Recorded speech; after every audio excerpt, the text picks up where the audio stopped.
Cameron Rivers, a determined young man with deep-set ambition and gentle strength, had just experienced an injustice that would forever change his life.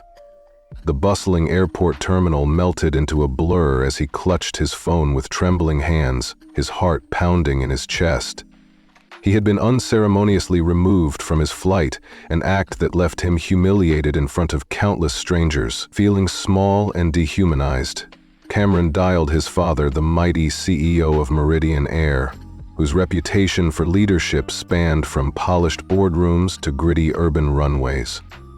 His words stuttered out, barely concealing the potent mix of anger and despair as he recounted the ordeal. "They dragged me off the plane, Dad." At that moment, the scene was set not merely for a confrontation with prejudice, but for a historic turning point. His father's voice, calm yet laced with barely concealed fury, cut through the heavy silence on the phone. "Which airline?" he inquired, his tone betraying the storm that was about to be unleashed. Meridian Air, Flight 2187 bound for Chicago, was the battleground where an innocent soul had been degraded by systemic discrimination. Cameron's knuckles whitened as he pictured his father, seated in a penthouse office 60 miles away, his eyes narrowing in resolve as he planned a swift, uncompromising retribution. The humiliation that Cameron endured did not end with that one flight. As he sat alone in Terminal C with his meager belongings, only a worn backpack containing his laptop, a beloved copy of James Baldwin's work, and a few cherished items, he remembered the earlier events that led him there. He recalled the tense moments of boarding when a middle-aged flight attendant scrutinized his credentials, the cold stares from fellow passengers as they whispered about his race. The memory of a kind elderly neighbor from the flight, a woman in her 60s with silver hair and genuine warmth, brought a small measure of comfort amidst the rising tide of bitterness. Her soft-spoken words and sincere nod had momentarily lifted his spirits, reminding him that empathy still existed in this harsh world. However, the conflict deepened when an imposing figure, the aircraft captain with salt and pepper hair and an air of authoritarian control, demanded that Cameron step aside. His voice, low and intimidating, struck a chord in the tense atmosphere, signaling that the cruelty of the establishment was now at full display. The blatant and degrading treatment was a stark reminder of the prejudices that had haunted him all his life, in stores, on streets, and even in the supposedly safe confines of an airplane. The cruelty of this encounter was orchestrated by individuals who believed their power made them untouchable, leaving Cameron isolated and stripped of his dignity. Yet, as the hours passed and the shock began to subside, a steely resolve replaced his despair. Cameron, once meek and overwhelmed, felt a burning desire for a grand retribution that would echo through the corridors of American justice. His father's promise of swift and overwhelming retaliation against Meridian Air's oppressive policies now merged with his own desire to stand up against the rampant discrimination he had long suffered. This was not merely a private vendetta, it was a clarion call for justice that would set the stage for a national outcry against racial injustice. Cameron Rivers, though scarred and deeply pained by the experience, was poised to transform his suffering into a powerful act of vindication that would leave onlookers in awe and force society to confront its deep-rooted inequities. Cameron Rivers felt a surge of indignation deep in his gut as he listened to the stern orders of the captain, whose face had hardened into an expression of unyielding authority. The captain demanded that he leave the plane immediately, threatening to call security if he did not comply. Faces around him, some filled with curiosity, others with discomfort and even deliberate avoidance, bore witness to the shame that clung to him like a heavy, inescapable fog. In that charged moment, Cameron wrestled with the choice of either standing his ground and risking further escalation, or reluctantly stepping aside while his heart screamed injustice. With a quiet resolve and a silent prayer for strength, he chose to obey, his voice low as he said, "I'll go, but let it be clear that I'm being removed without cause." Every calculated step he took toward the aircraft door felt weighed down by 1,000 unspoken judgments. the burden of centuries of prejudice pooling into that single, excruciating moment. As Cameron gathered his meager belongings, a worn backpack that held the remnants of his daily life, his loyal laptop, and a few cherished personal items, he could feel Eleanor's gentle touch on his arm. Her soft whisper, "This isn't right," provided a brief glimmer of comfort amidst the oppressive atmosphere of racial bias and humiliation. Yet even as he passed by her and a man in the aisle who now deliberately avoided eye contact, Cameron could sense the cold dismissal directed at him solely because of the color of his skin. Now, accompanied by 2 security officers who flanked him along the jetway, the humiliation deepened with every measured step. The physical sensation of shame was almost palpable, a burning heat spreading over his skin as his thoughts roiled with a mix of anger, hurt, and a fierce longing for dignity. At the aircraft door, the tension escalated further when the captain addressed him directly. The tone of the conversation turned accusatory as the captain raised doubts about the authenticity of Cameron's boarding documentation. It was as if every word carried the weight of ingrained bias.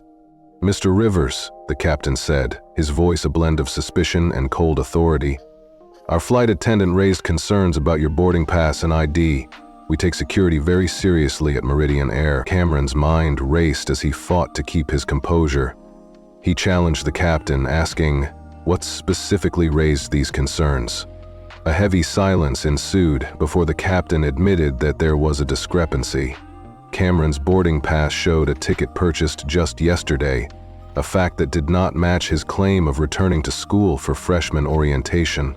On top of that, his luggage was minimal for a student supposedly coming back for a term. The insinuation that he might be using a fake ID or, worse, attempting to hijack the plane stung him deeply.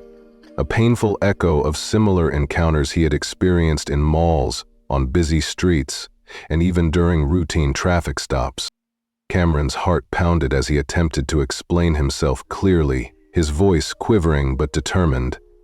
"I bought the ticket yesterday because my plans changed. I am helping with freshman orientation, which starts earlier than usual, and I packed only what I needed because I already have everything at my apartment in Chicago," he said, with as much calm as he could muster. In response, the captain declared that they would need to verify his enrollment status with his university, leaving little room for dissent. Cameron pulled out his student ID and offered it without hesitation, his insistence unwavering despite the degrading manner in which he had been treated. A spark of righteous anger flickered in his eyes as he questioned aloud, "I need to know if this is really just about security or if there's something more at play. Was anyone else on that flight subjected to this kind of scrutiny, or was it only the black passenger in seat 14A?" The question hung in the air like a challenge, leaving the security officers visibly uneasy and the captain momentarily lost for words. The captain muttered that they would need time to complete their verification and that if everything checked out, Cameron would be rebooked on the next available flight to Chicago. While this exchange unfolded, Cameron was left behind at the customer service desk as his flight began its departure without him. The sight of the aircraft pulling away filling him with an overwhelming mix of abandonment and despair. It was in that isolating moment, standing alone amidst the sterile atmosphere of the terminal, that Cameron reached for his phone and called his father. William Johnson, the formidable CEO of Meridian Air, listened in silence as his son recounted the ordeal with a voice filled with both indignation and sorrow. William's mind, meanwhile, raced through decades of personal and professional trials. At 62 years old, he had built Meridian Air from scratch, transforming a modest charter service with 2 propeller planes into a major airline boasting over 200 aircraft. He had steered the company through turbulent times, from crippling fuel crises to the economic shocks following 9/11. Now, the notion that his own son was subjected to racial profiling on one of his planes was an affront that struck at the core of his principles. Deep within his corner office, which offered panoramic views of the modern Meridian Air campus, William recalled the early days when his wife Patricia, whose memory still lingered tenderly, had instilled in him the virtues of safety, integrity, respect, excellence, and accountability. The presence of a high school graduation photo featuring Cameron, his smile reminiscent of Patricia's warm glow, made the personal betrayal even more unbearable. Standing before the wall of awards and models of their beloved aircraft, William swore silently to himself that accountability would be met and that someone would answer for the unthinkable injustice inflicted upon his son. Determined to leave no stone unturned, William commanded his longtime executive assistant, Diane, to clear his schedule immediately and secure him a private flight to Washington, D.C., using his exclusive credentials. He instructed her to discreetly gather all pertinent details of Flight 2187, the passenger manifest, the crew list, the captain's identity, and every minute fact that could help him understand this nefarious act of discrimination. His voice, cool and deliberate as always, cut through the room as he expressed his resolve. He would not tolerate this abuse of power within his organization. With every moment that passed, the gravity of the incident weighed on him. William pondered how his son, Cameron, who had always embodied the spirit of independence, by choosing to carve his own path at Westlake University instead of following in the cushioned footsteps of privilege, now suffered under the relentless grip of systemic racism. The bitter irony of Cameron's hard-earned self-reliance clashing with the rampant prejudice within Meridian Air fueled William's resolve to act. It was personal and it was profound. The humiliation Cameron endured was an affront to the very foundations of dignity that William had painstakingly built into the Leaving his opulent office, William stepped into the private elevator and regarded the striking view of the corporate headquarters shrinking into the distance as he prepared to head to D.C. He recalled the long, challenging road that led him to this moment, one paved with victories over economic hardship and the preservation of a legacy of excellence. Now, however, that legacy was being tarnished by a blatant act of racial injustice that targeted his only child. While the company prided itself on safety and customer service, the events of today had exposed a dark underbelly of discrimination that could no longer be ignored. As William rode in his sleek black Audi, accompanied by Jackson, a decorated former Air Force officer who had loyally served him for nearly a decade, he made one final crucial call to Richard Chen, the company's sharp legal counsel and one of his most trusted advisors. The conversation that ensued was charged with urgency. William confided in Richard about the incident, emphasizing that while the matter was deeply personal, its implications for the company were monumental. They agreed to meet at the Georgetown house later that evening, with William insisting that Richard come alone and keep their plan strictly confidential. In the quiet solitude of the private car, as the sprawling metropolitan scenery receded behind them, William's thoughts turned once again to Cameron.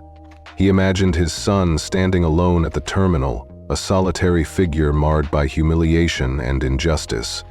Yet, within that image, there also burned the embers of defiance, a spark that would soon ignite into a blazing call for retribution. William knew that his next moves would not be those of a man pursuing a mere corporate investigation. They would be the harbinger of a sweeping reckoning. He envisioned a campaign of accountability so vast and deliberate that it would not only purge Meridian Air of the rot that allowed such discrimination to fester, but would also serve as a rallying cry for the countless victims of systemic racism across the nation. In those final moments before his arrival in Washington, D.C., William's resolve solidified into an unyielding determination. There would be a day when every boardroom, every newspaper headline, and every courtroom in America would acknowledge the humiliation inflicted upon Cameron Rivers. More than that, there would be a powerful, unrelenting retaliation against those responsible for perpetuating racial injustice. With every mile traveled and every thought of his son echoing in his mind, William vowed that the world would soon witness a dramatic, awe-inspiring act of retribution that would leave no doubt about who held the power and who would no longer be allowed to trample on the dignity of an innocent man. Cameron Rivers' experience that day was not simply a personal setback. It was the catalyst for a transformative reckoning. The public humiliation, the condescending scrutiny by flight personnel, and the cold, calculated dismissal from a flight he had every right to take were acts that would soon spark a tidal wave of change. The consequences for those who had dehumanized him would be far-reaching, igniting a fierce national conversation about bias, accountability, and the urgent need for justice in every corner of society. And as William Johnson propelled himself forward toward a future where no one would suffer the indignity that his son had endured, a promise of sweeping, magnificent retribution hovered on the horizon, ready to make even the most skeptical onlookers exclaim in awe. Cameron Rivers sat in that uncomfortable chair at Gate C-42 at Reagan National Airport, his heart still pounding from the earlier debacle, when the painful sting of racial injustice began to swell into an all-consuming fire. He recalled the degrading moments on the plane when he was singled out and humiliated by a system steeped in bias. Now, as new passengers gathered around him while he waited for the next flight, his pulse was filled with a bitter mix of shame, anger, and a desperate hope for justice. The customer service representative, a kind-eyed woman named Tanya, had offered a rebooking on the 445 flight to Chicago, apologizing softly for the inconvenience, yet leaving him with more questions than comfort. "I'm so sorry for the inconvenience, Mr. Rivers.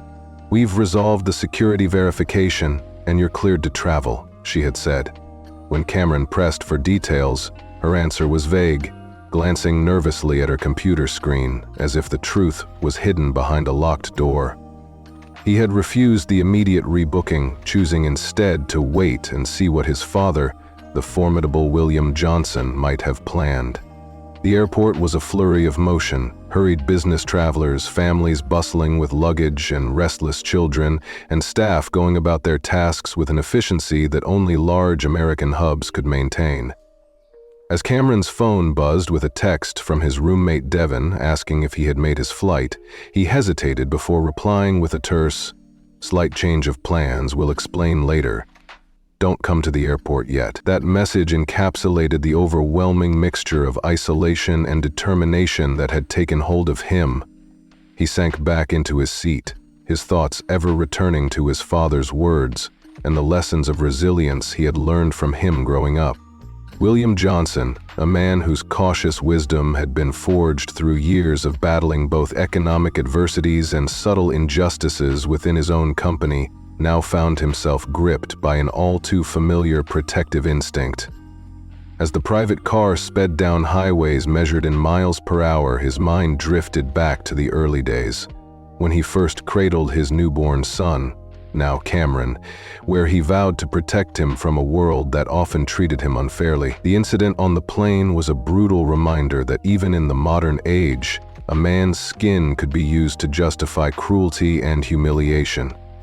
This realization provoked a deep introspective anger in William, a mixture of regret for not having done enough to root out the systemic biases festering within Meridian Air, and a steely resolve that he would now transform that regret into action. As the car roared past state lines and toward the airport, he made a silent promise not just to his son but also to himself, that this incident would become the catalyst for profound change, either within his company or by reshaping it completely if necessary.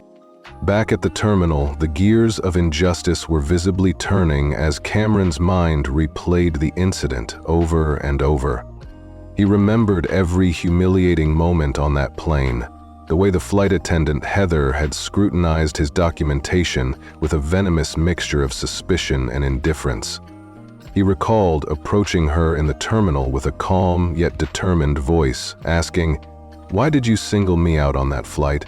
What made you decide I needed extra scrutiny when no one else did?" Her response, clipped and perfunctory, only deepened his sense of betrayal. She had muttered about following protocol and issues with documentation discrepancies, refusing to look him in the eye or acknowledge the personal cruelty inherent in her actions.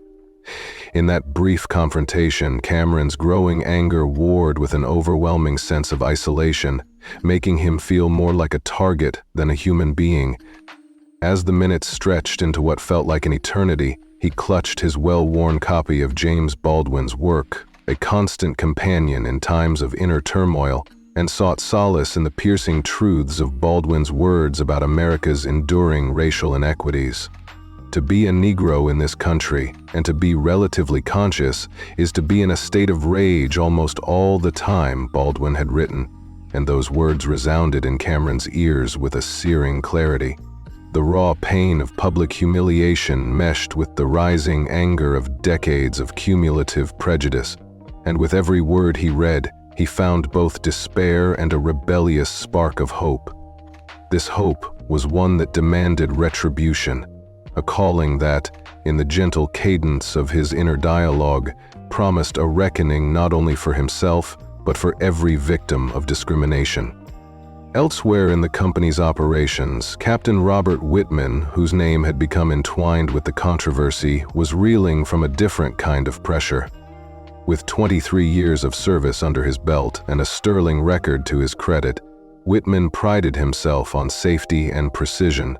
Yet deep inside, he could not shake the gnawing doubt that he had overstepped in his decision to remove Cameron from the flight. Later that evening, as he went through his post-flight procedures at O'Hare, First Officer Melissa Sanchez, a young, courteous pilot known for her exceptional skills, approached him. Her concern was palpable as she asked about the incident. Whitman explained that a series of documentation irregularities and nervous behaviors had prompted the removal, even as he privately admitted that the evidence was far from conclusive. Melissa's questioning attitude revealed that within the ranks of Meridian Air there was growing unease about the decisions made under the guise of safety. The incident had cast a long shadow over what was supposed to be a straightforward operational process, and even as Whitman signed off on his duties, he was left haunted by the possibility that his actions were tainted by a tacit racial bias, a possibility that he found increasingly difficult to dismiss. Meanwhile, back at Reagan National, Cameron sat alone, his mind a tumultuous sea of bitter memories and relentless determination. Tanya had eventually rebooked him on a later flight, yet he remained motionless, absorbing the immense injustice of the situation as the aircraft carrying his unwanted self taxied away toward Chicago. The humiliation was compounded by the realization that every person around him seemed complicit in his degradation. He could see the business travelers, the hurrying families, and even those few who dared to exchange sympathetic glances with him, all silently affirming that he did not belong, that he must have done something wrong. Every detail of this dehumanizing act, the minimal luggage that branded him as a mere college student, the abrupt and public removal, the cold efficiency of the security officers, coalesced into a moment of searing pain that threatened to shatter his already fragile sense of self. In that pain, however, was also a burgeoning resolve. As his father's distant figure loomed on his phone screen, a lifeline and a symbol of power and protection, Cameron felt the stirring of an inner defiance. He had long been raised on the teachings of dignity and self-respect, values that were now under assault by a society steeped in prejudice. And as he sat there, waiting for his father's arrival, he began to understand that this experience, however painful, was going to be the spark for an explosion of retribution. Cameron visualized a future where the very people who had dehumanized him would face an overwhelming accountability, a retribution so grand that even the most skeptical onlookers would exclaim in awe. At the same time, Captain Whitman's reassignment to an unscheduled operational review meeting in Chicago stoked further suspicion that a thorough internal investigation was imminent. The impersonal message from the chief pilot's office, blunt and devoid of any explanation, reverberated in his mind as yet another reminder that decisions made in the shadow of bias were bound to be questioned. For Whitman, the investigation wasn't just about policy. It was also about a personal reckoning that might, ultimately, force him to confront his own unintentional participation in systemic prejudice. As the day drew to a close, with the terminal lights casting long, lonely shadows on the polished floors, the disparate threads of this unfolding drama converged. The indignities faced by Cameron were setting off an unstoppable chain reaction within Meridian Air, one that would shake the very foundations of the company and ignite a national conversation about racism, accountability, and the right of every individual to be treated with dignity. William Johnson's determination to personally oversee the investigation, fueled by both paternal love and righteous anger, promised a campaign of transformation that would leave no stone unturned. With each mile his sleek black Audi traveled, and each beat of his resolute heart, he vowed that those responsible for this despicable treatment would face a retribution so monumental that it would reverberate across every boardroom and courtroom in America. As Cameron finally closed his eyes, trying to let the soothing cadence of Baldwin's words ease his troubled mind, he could not shake the vision of a future where his pain would be transformed into power. A future where not only his voice, but the voices of countless others, silenced for too long, would rise in a chorus demanding justice. And in that vision, every person involved, whether the callous flight attendant who had coldly dismissed him or the uncertain captain haunted by his decisions, would be held to account. The stage was now set for a dramatic showdown, a reckoning that promised to reshape not only Meridian Air, but the very fabric of American society, leaving an indelible mark on the collective conscience of a nation ready for change. Cameron Rivers felt a deep, lingering chill as he gathered his few belongings and headed toward the hotel shuttle, his heart heavy with the knowledge that the injustice he had suffered that day was far from being an isolated incident. He recalled with painful clarity every moment of his removal from the plane, every cold stare and whispered assumption that had followed him like a shadow. Meanwhile, Captain Robert Whitman, who had once been confident in his every decision, now harbored a sinking feeling deep in his gut that the incident with the young man in seat 14A was the tip of a far more sinister iceberg. As he stepped off the aircraft and made his way to his hotel shuttle, the aura of authority that had always served him well was replaced by a growing sense of apprehension about what awaited him at the unscheduled operational review meeting the following morning. On the other side of the airport, Eleanor Bennett, a retired high school principal from Vermont with decades of experience advocating for those who had been marginalized, replayed the unfolding drama in her mind as the journey to Chicago continued. She remembered vividly the dignified composure of Cameron, the way he had endured the degrading treatment with a silent fortitude that belied the storm of humiliation raging within him. Eleanor's heart ached as she recalled the murmurs and averted gazes of the other passengers, the stiff manner in which the flight attendant, Heather, had conducted herself as she escorted him away.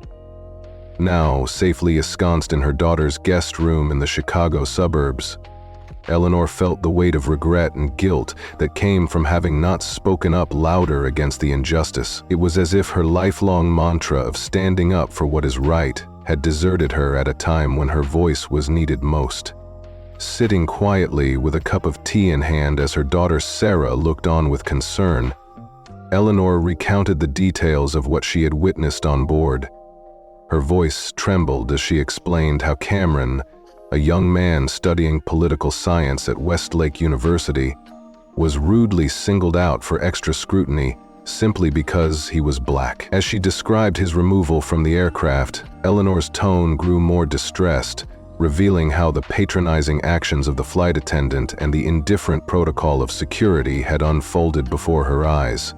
She confessed that when she witnessed what she knew to be blatant racial injustice, she had offered nothing more than a few token objections, her protests so feeble that it did little to alter the outcome. Sarah's gentle encouragement reminded her that being an ally required more than silence in moments of injustice. Inspired by that quiet admonition, Eleanor resolved to call Meridian Air first thing the following morning and, if necessary, reach out to Westlake University to try and establish direct contact with Cameron, so that his experience would not be lost to bureaucracy and indifference. Back at the airport, the atmosphere had grown tense. William Johnson, a commanding figure with decades of industry experience and a heart full of protective paternal love, arrived at Reagan National Airport shortly after 7 p.m. Despite his casual attire, a simple jeans and polo combination that seemed designed to bridge worlds, He carried with him the unmistakable presence of corporate authority. His private terminal had shielded him from the delays of the commercial concourse, but as his car pulled up to the main terminal, he could not escape the oppressive stares and hushed whispers directed at him and his son. William's mind raced as he texted Cameron, "I'm here, where are you?" The prompt reply came from gate C42, the very gate where Cameron had been forced off earlier.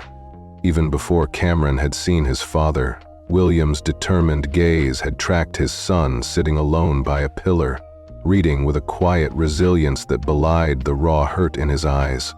When they finally met, the embrace between father and son was both tender and fraught with unspoken emotion. "Dad," Cameron said simply as they hugged, but his voice carried the weight of 1,000 indignities.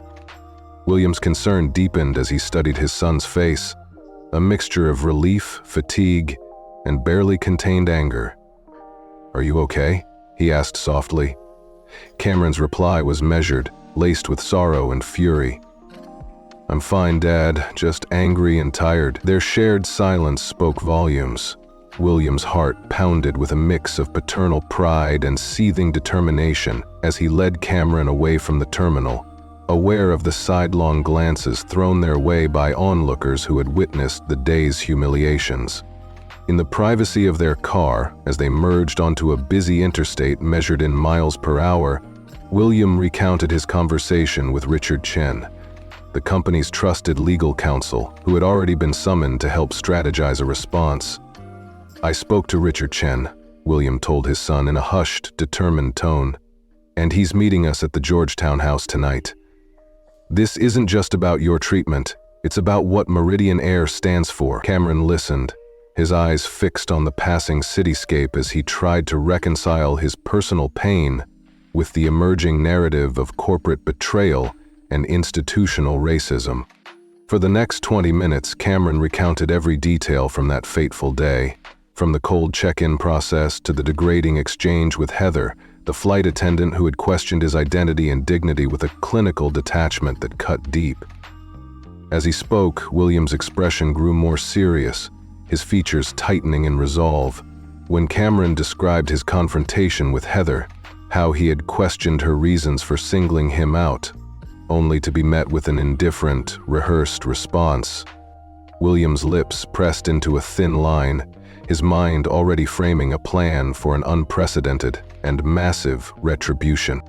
When Cameron summed up the final, crushing indignity of that day, "She acted like it was just standard procedure, like I should understand that being black makes me more suspicious than everyone else." William's heart ached with both pride at his son's dignity and with a deep-seated anger that was ready to boil over. "I'm proud of you, son," William said quietly, his voice a mixture of solemn admiration and fierce resolve. "But we're not going to let this go. We need to be strategic about how we approach this." Cameron's eyes, filled with a longing for justice, met his father's as he added, "I want someone to answer for what happened today." William responded with a promise that would alter the fate of Meridian Air. "They will, starting tomorrow. We're going to make sure that every person involved in this disgrace learns exactly the price they must pay for such callous prejudice." As they approached William's Georgetown townhouse, a stately brick residence with an immaculate front garden that spoke of old-world dignity and new-world power, they both sensed that the next steps would be fraught with confrontation and retribution. Inside, the ticking clock and the measured decor of the home provided a solemn backdrop to what lay ahead. William checked his watch and informed his son that Richard Chen would be arriving soon. In that quiet moment, the weight of centuries of systemic racism and the everyday indignities suffered by Cameron converged into a single, relentless demand for justice. Meanwhile, Eleanor Bennett had taken action of her own. Determined to overcome her earlier silence, she had pressed the Meridian Air app for the customer service option to register her detailed account of the incident. With a steady hand, she typed out every critical detail, every condescending glance, every dismissive word, fueling her resolve to hold the airline accountable. "Today, silence is no longer acceptable," she whispered to herself, as her fingers danced over the key. In her heart, Eleanor vowed that no one else would be left to endure such humiliation without a passionate outcry. Back at the airport, as the night deepened and the hum of activity softened into a reflective quiet, Cameron sat in the residual glow of an airport lounge, still clutching Baldwin's words that had long inspired him. He could feel, almost palpably, the magnitude of the retribution that was brewing, not just in his own turbulent heart, but in the corridors of corporate power and public opinion. He envisioned a future where every boardroom meeting at Meridian Air would be shaken by the revelations of his ordeal, where headlines would roar and the voices of marginalized people across America would finally be heard.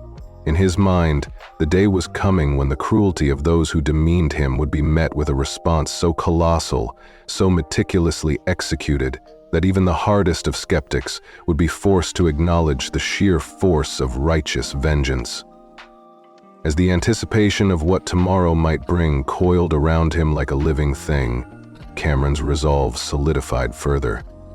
He knew that no longer would the whispers and sidelong glances define his future. With every injustice that had been inflicted upon him, with every dismissive nod by the indifferent authorities, his spirit had been tempered like steel. And now, alongside his determined father, Cameron was ready to step into the fray. The unfolding events were not merely a personal battle, they were a clarion call for change, a testament to the enduring power of dignity in the face of systemic abuse. In that charged atmosphere, with memories of humiliation interwoven with the promise of spectacular retribution, a new chapter was about to be written. A chapter where the injustice of the past would be expunged by the unwavering resolve of a father and son, determined to reclaim honor and demand accountability from every single person responsible for the cruelty they had suffered.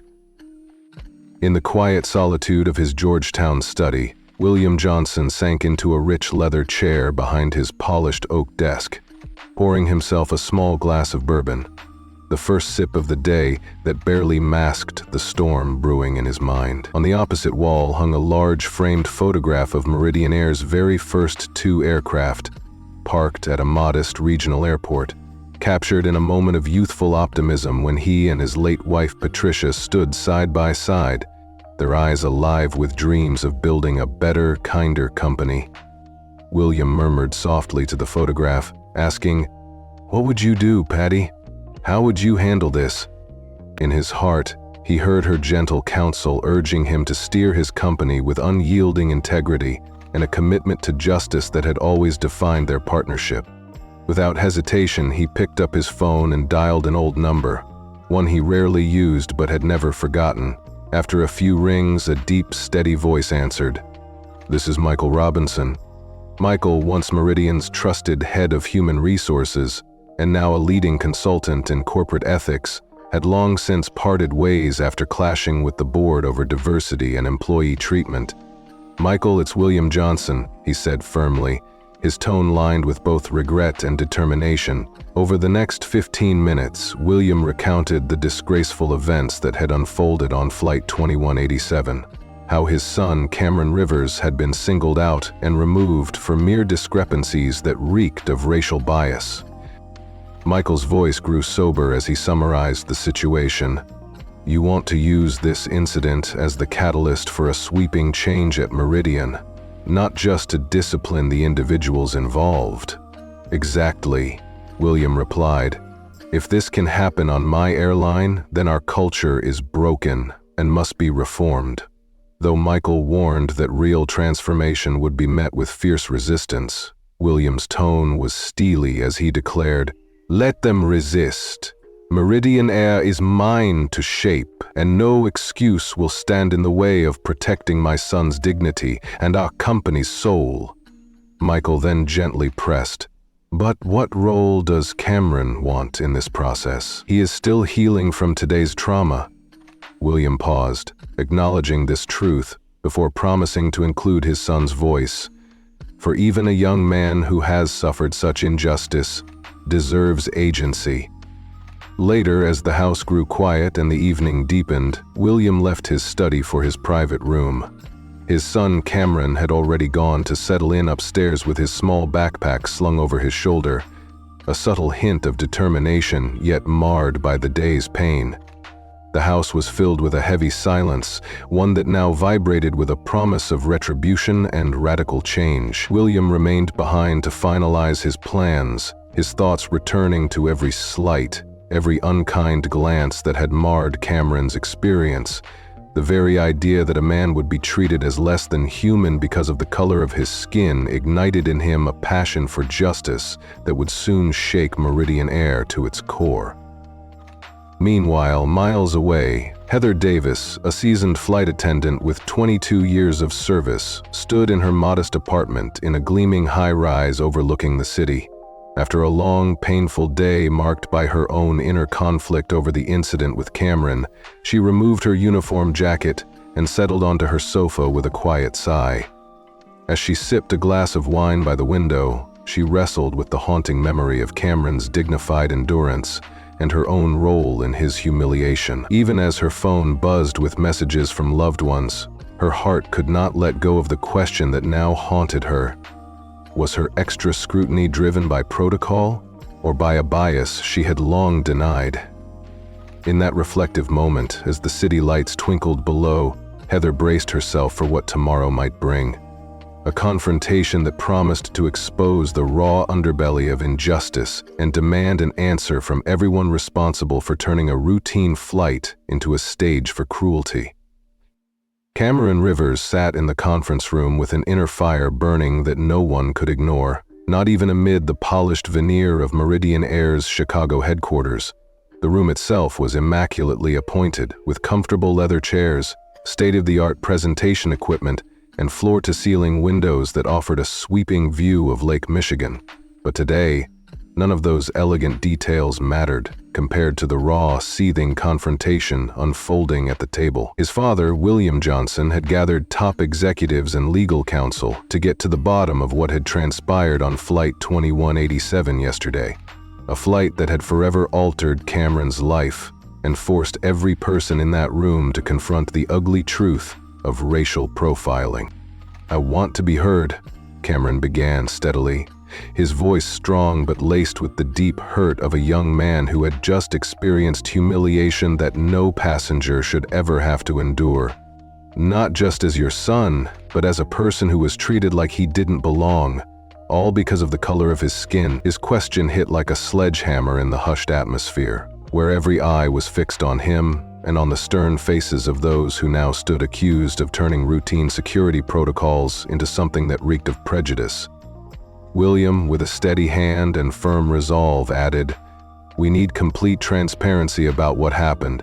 Richard, can you confirm that this entire meeting is being recorded? I want every word documented."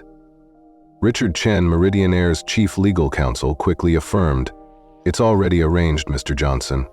His tone was professional, though beneath it simmered the gravity of the challenge ahead. The files laid out on the table were damning. They revealed that Captain Robert Whitman, a pilot who had prided himself on a spotless record over 23 years of service, and Heather Davis, a flight attendant with 22 years of experience and a reputation for unwavering professionalism, had both been involved in the decision to remove Cameron from the flight. Although both Whitman and Davis boasted records free of any previous incidents of this nature, their actions on that fateful day were now under intense scrutiny. When Marcus asked about the other flight attendants, Richard's notes mentioned a male attendant named James Patel, 8 years with the company, who had followed orders without question. Every detail was being dissected. A palpable tension filled the room as William announced, "Our flight leaves in 90 minutes, so we must resolve our strategy now." But before they could proceed further, Cameron's soft yet piercing voice interjected with a memory that had stayed with him throughout the ordeal. "Dad, there was an older woman, her name was Alina, who sat next to me and tried to speak up for me during the flight." William's eyes flickered with a mix of pride and sorrow. "We will make sure to locate her information from the passenger manifest," he assured, as he placed a reassuring hand on his son's shoulder. "Because this isn't just about one incident. It's about every time someone like you is made to feel unworthy on our airline." The conversation grew even more intense as the atmosphere shifted from inquiry to confrontation. With an unwavering gaze, Cameron looked directly at Heather Davis and Captain Whitman. "I want to know if either of you have truly considered that your assessment of my behavior and the decision to remove me could have been influenced by the fact that I'm a young black man." His words, direct and unyielding, left the room in stunned silence for a moment. Heather's face flushed a deep red and Whitman shifted uncomfortably, as though the weight of his own decisions pressed down upon him. Heather finally spoke in a measured tone. "I treat all passengers the same. The security protocols were followed as they always are." But Cameron pressed on, his voice trembling with both anger and a profound sadness. "How many white passengers with last-minute tickets and just a light carry-on did you flag for extra screening yesterday? Did you ever question the business travelers with only briefcases, or the college students with backpacks?" His words revealed not only the personal injustice he had suffered, but also the systemic bias that had long been ignored in the halls of Meridian Air. Captain Whitman, trying to regain control, stated, "We followed the training protocols that require us to verify any anomalies. It's about safety and security, not about race." But William interjected with a controlled yet forceful tone. "Regardless of intention, what happened to my son fits every description of racial profiling we've been forced to confront in this country." His voice grew firmer, each word resonating with the authority of a man who had spent decades building an empire and who now refused to allow that empire's soul to be tarnished by discrimination. Richard Chen, who had been silently observing, now spoke up, clarifying, "Let me be clear, this meeting is not meant to discipline you today. We are here to understand what transpired so that we can address any underlying issues with our procedures, our training, and ultimately our company culture." His measured words underscored the gravity of the situation. The process of reform was only just beginning, and the stakes were enormous. Captain Whitman then attempted to explain the sequence of events. The report stated that there were concerns regarding your recent ticket purchase, your minimal luggage, and observations that led us to believe that there was nervous behavior. At this, Cameron's eyes hardened as he replied evenly, "What specific nervous behavior did you witness?" "I was simply texting my roommate about plans for the weekend and looking from my seat, just like every other passenger." His calm but calculated response left no room for evasion. The tension mounted as William's voice took on an edge of fierce determination. "We are not here simply because Marcus is my son. We are here because the very protocols that allowed this incident to occur are fundamentally flawed. I want answers. And I want to know that steps will be taken so that no other passenger, regardless of their background, will ever have to endure this indignity." His eyes swept the room, locking with those of Captain Whitman and Heather Davis, compelling them to confront the harsh truth of their actions.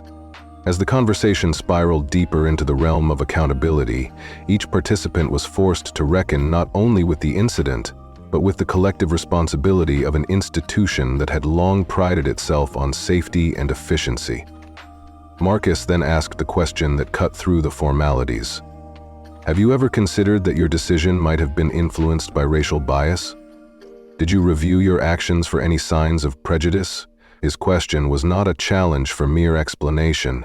It was a plea for introspection and change, an appeal for the beginning of a cultural revolution within Meridian Air. Captain Whitman and Heather Davis exchanged uneasy glances before Whitman tried to assert, "Meridian Air strictly adheres to policies that reject discrimination. We base our decisions on objective criteria." But it was clear that his words felt hollow, even to himself. William's stern gaze left no doubt that the truth was far more complex, and that if genuine change was to occur, every detail of that day had to be scrutinized, every assumption questioned. Richard Chen concluded, "We will launch a thorough investigation and use this moment as a catalyst to overhaul our internal practices. We owe it to every passenger to ensure that no one is treated as less than human because of factors beyond their control." His statement, calm and resolute, was a clarion call for accountability. In that charged meeting room, with the soft hum of the city serving as a constant reminder of the world outside, Marcus's words and William's resolve coalesced into a promise of dramatic retribution. A promise that would not only set the wheels of change in motion at Meridian Air, but would also send shockwaves through every boardroom and every regulatory agency in America. They vowed that the days of complacency were over, that the lives of those who had suffered at the hands of systemic bias would no longer be dismissed as mere statistics. With every statement and every measured pause, it became clear that this was only the beginning of a profound cultural reckoning.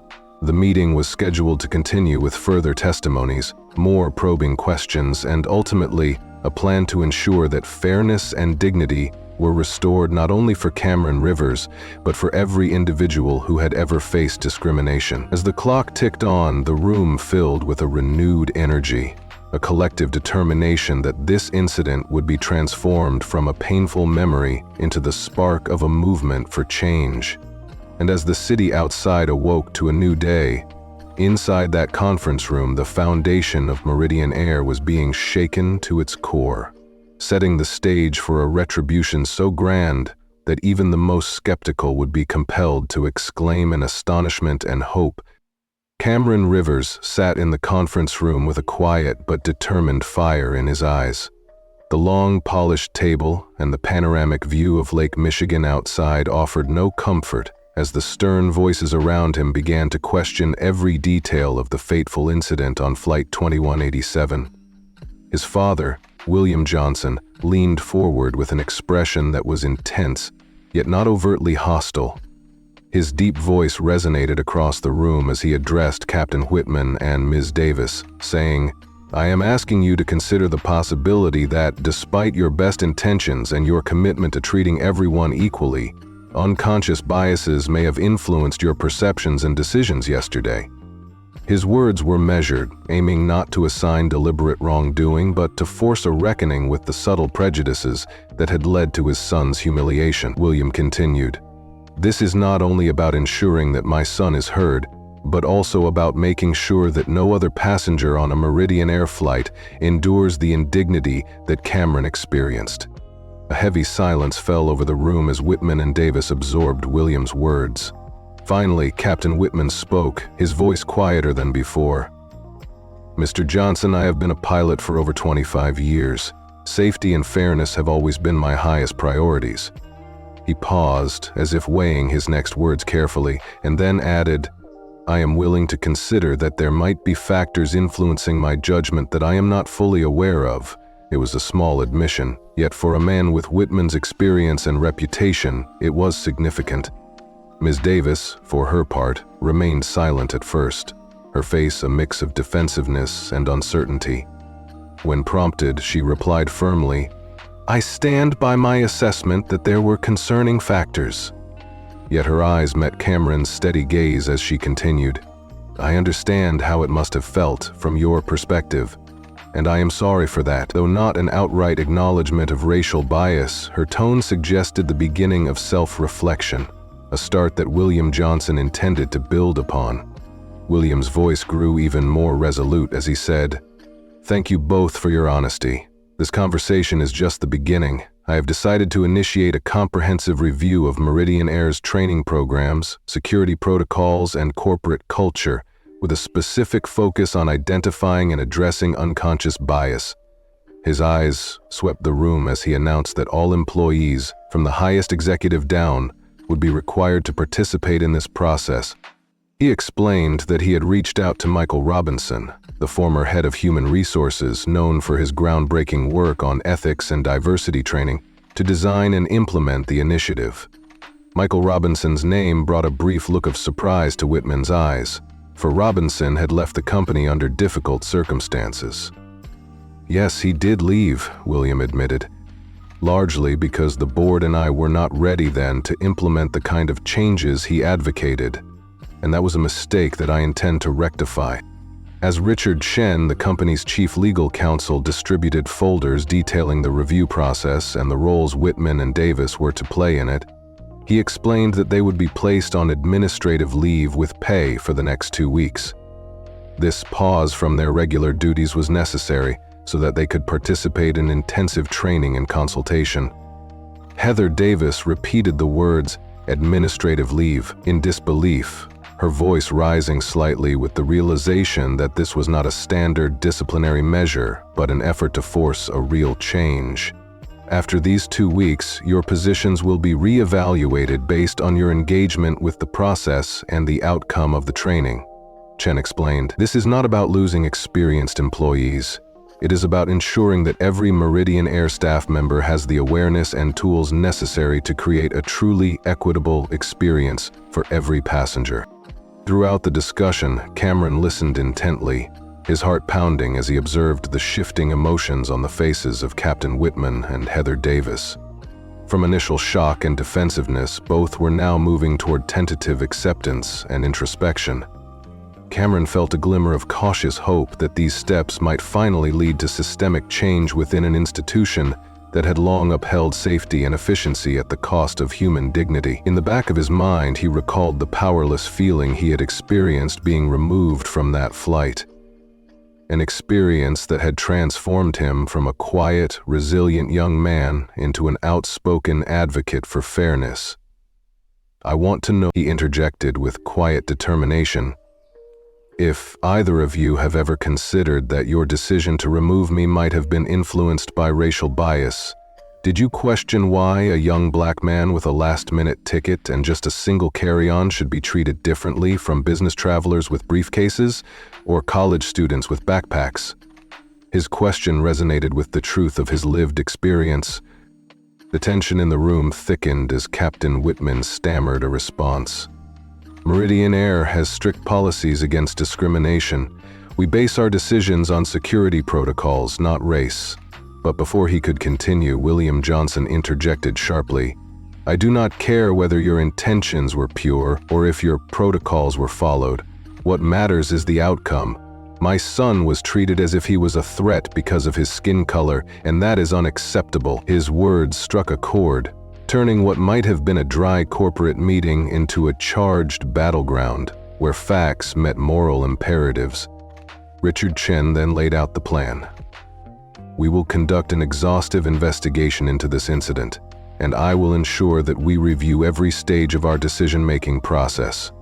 Our aim is not only to rectify this specific instance, but to overhaul our approach so that injustice, however subtle, is no longer tolerated." Even as Chen's words offered a semblance of hope for genuine change, Cameron's mind raced with the enormity of the task ahead. He wondered if, after all the rhetoric and pledges, Meridian Air would truly transform its culture, or if it would settle for a superficial diversity initiative designed merely for liability protection.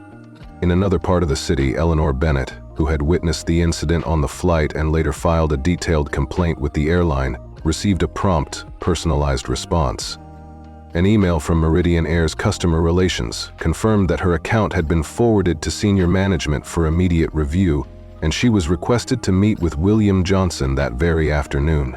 Eleanor's phone call with Diane, the executive assistant, left her both astonished and cautiously optimistic that the airline was now taking significant steps beyond mere token gestures. Back in the conference room as the meeting continued, Captain Whitman and Ms. Davis were visibly shaken. Their once firm adherence to protocol was now eroded by the raw power of their own shortcomings, revealed in the face of unyielding questions. Whitman acknowledged, albeit quietly, that perhaps there were factors influencing his judgment that he had previously failed to recognize. Heather Davis, with a reluctant softness, admitted that while she had believed she was following protocol, she now understood the impact of her actions from Cameron's perspective and expressed sincere regret for the hurt caused. Though these admissions did not erase the pain Cameron had suffered, they represented the first concrete steps towards accountability. As the meeting drew to a close, William Johnson's voice remained firm. "Today's discussion is only the beginning. We will leave no stone unturned in our mission to create a Meridian Air where every passenger is treated with the dignity they deserve.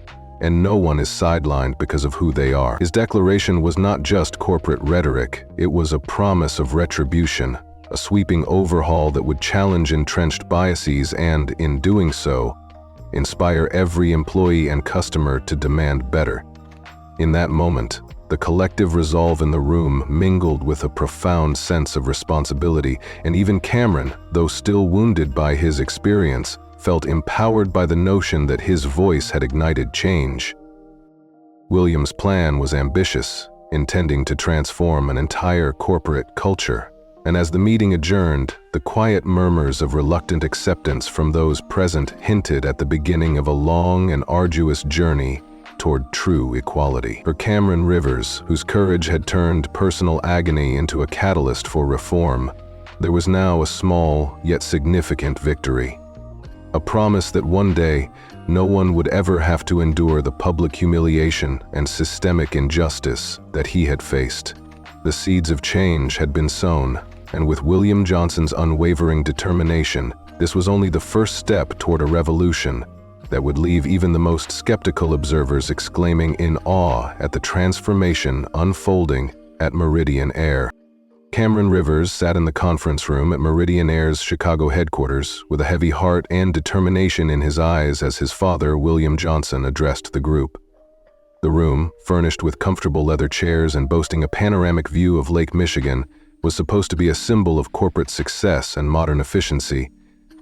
Instead, it had become a battleground where painfully honest conversations about racial bias and systemic injustice were taking place. William leaned forward, his expression intense yet measured, and said, "I am asking you to consider the possibility that, despite your best intentions and your commitment to treating everyone equally, unconscious biases may have influenced your perceptions and decisions yesterday."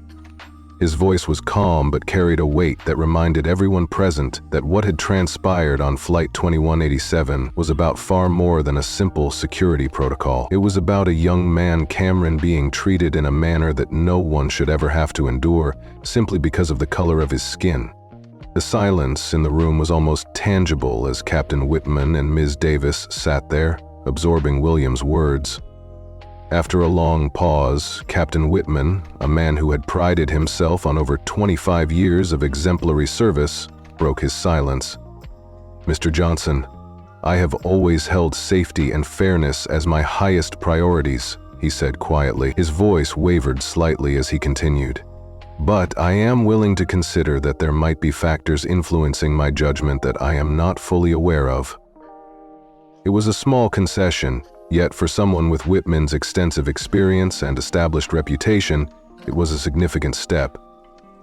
Ms. Davis, who had been silent until now, finally spoke in a tone that mixed firmness with regret. "I stand by my report of concerning factors," she said, glancing at Cameron with eyes that betrayed both uncertainty and an emerging sense of responsibility. "However, I understand how my actions must have felt from your perspective, and for that I am truly sorry." Her admission, although not a full acknowledgement that bias had played a role, was enough to suggest that maybe, just maybe, a seed for change was taking root. William continued, his tone resolute and unwavering. "Thank you both for your honesty. Today's conversation is only the beginning. I have decided to initiate a comprehensive review of our training programs, security protocols, and the very core of our corporate culture to identify and address these unconscious biases. This is not merely a disciplinary measure or a quick fix. It is an opportunity for deep structural change." He paused to let the gravity of his words sink in before adding, "I have already reached out to Michael Robinson, our former head of human resources, known for his expertise in corporate ethics and diversity training. Michael will help design and implement this initiative so that our policies not only protect the safety of every passenger, but also ensure that no one is ever made to feel less than human on our flights." His words brought a brief flash of surprise to Captain Whitman's eyes, and for a moment the room held its breath. As Richard Chen, the company's chief legal counsel, distributed folders detailing the review process and specific responsibilities, he explained that Captain Whitman and Ms. Davis would be placed on administrative leave with pay for the next 2 weeks. This break was necessary so that they could fully participate in intensive training and consultations designed to eradicate the biases that had led to Cameron's unjust treatment. Ms. Davis repeated the words administrative leave in disbelief, her voice softening into a tone of reluctant acceptance as she realized this was not a punishment, but a real opportunity to examine and change behavior. Throughout the discussion, Cameron listened intently, while his heart beat faster every time he recalled the humiliating moments on the plane. The cold stares from fellow passengers and the clinical detachment of the flight crew that reduced him to nothing more than a security threat based solely on his appearance. Then, his father shifted the conversation to a matter that would shape Cameron's future role within the company. "There is something else we need to discuss, Cameron," William said, his tone now more personal. "Michael Robinson is arriving tomorrow to begin designing our review process. I want to create a formal position, a director of equity and inclusion initiatives, if you will, to oversee this initiative and ensure that it does not lose momentum over time. You are the one who experienced firsthand what it means to be profiled and humiliated on our flights. Your academic background in political science and African American studies, combined with your lived experience, gives you a unique perspective that many consultants lack." Cameron leaned back, considering the extraordinary opportunity before him. "But I am only a sophomore, Dad. I don't have a degree in organizational behavior or diversity management. I'm not sure I'm qualified for something like that," he said, his voice tinged with both self-doubt and the weight of responsibility. William smiled gently and reassured him. "Some might initially see you as my son who got a cushy job, but once they work with you, they will understand the value of your perspective. This position is not meant to derail your education. It will be part-time, allowing you to continue your studies with the potential to become full-time after graduation if you choose. I want you to have the opportunity to make meaningful change within a major corporation." Cameron remained hesitant.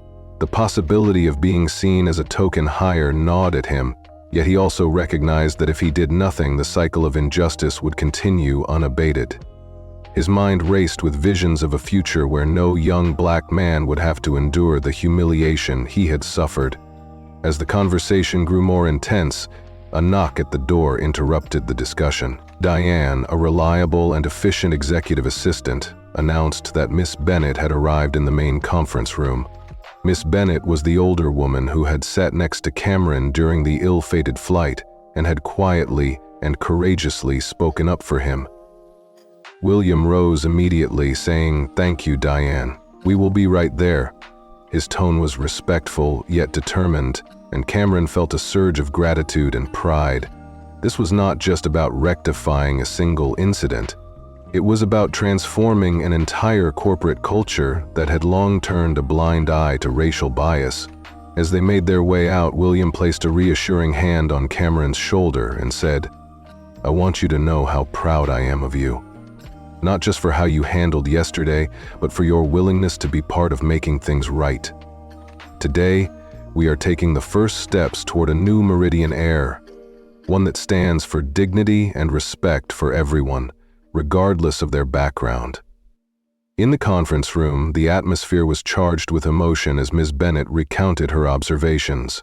She spoke clearly about how she had been chatting with Cameron about his studies and then witnessed the flight attendant's cold, measured inquiries about his identity that escalated into his removal from the flight. "I saw it all," she said firmly. "It was abundantly clear that he was singled out because he is a young black man. There were no legitimate security concerns. I observed nothing that justified such treatment. What I witnessed was a textbook example of discrimination." Her voice trembled with emotion as she recounted the incident, and even Cameron could see the tears threatening to fall. He felt both validated and vindicated by her testimony. After her statement, William asked, "Ms. Bennett, would you be willing to provide a formal statement that we could use in our training materials? Your detailed observations are invaluable in helping us shape real, meaningful change." Ms. Bennett agreed without hesitation, her determination to protect others fueling her desire to see justice done. Meanwhile, the discussion turned back to the review process. William explained that external consultants would be brought in to examine every aspect of the company's protocols, from how flight crews were trained to recognize potential security issues to the very ways in which unconscious biases might influence their decisions. It was an ambitious plan, one that aimed to reshape Meridian Air from within. Marcus listened as every word was recorded. He felt a mix of cautious hope and overwhelming responsibility. He had been at the center of this incident, and now his voice was not only heard but seen as a catalyst for change. "I want to know that our work here will help ensure that no other passenger ever experiences what I did," he said softly. His words, filled with the pain of his past and the promise of a better future, resonated with everyone in the room. As the meeting drew to a close, William's final words were both a promise and a rallying call. "We are not letting this incident be swept under the rug. We are committed to a future where every single employee at Meridian Air and every single passenger who boards our flights is treated with the respect and dignity they deserve. Together, we will transform our company, and no one will ever dismiss the lived experience of someone like Cameron Rivers again." His voice was firm and unwavering. The room, still buzzing with the energy of what had just transpired, fell silent in solemn agreement.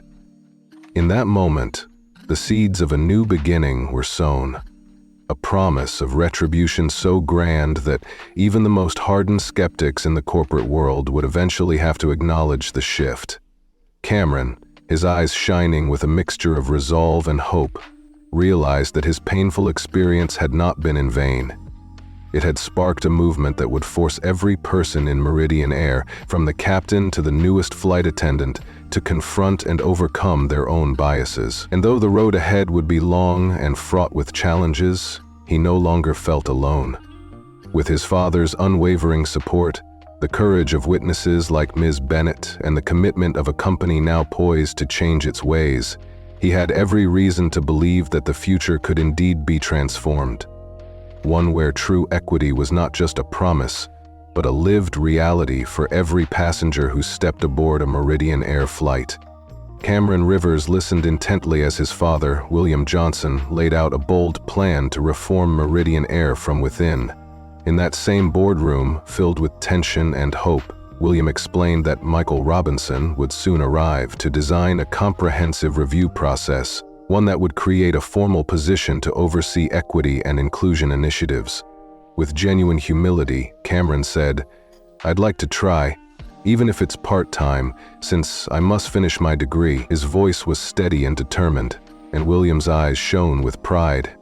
The plan was clear. Marcus, as he was still known by some, would be given real authority and resources to reshape the company's culture, ensuring that the disgraceful treatment he endured on Flight 2187 would become unthinkable in the future. They were not merely talking about issuing a public apology. They intended to rework security protocols, retrain customer-facing staff, and embed fairness into every corporate decision. In that moment, father and son united their resolve, not just to fight against racial bias, but to create lasting change that would serve as a model for other organizations in America. This was a promise that, despite the challenges ahead, hope and justice would soon soar at Meridian Air. Cameron Rivers stood at the threshold of a new beginning, fully prepared for the long road ahead.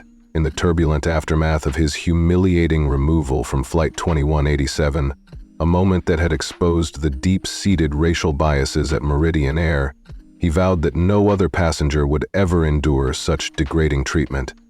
His courage had set in motion a chain reaction, forcing the airline to confront its systemic prejudices head-on.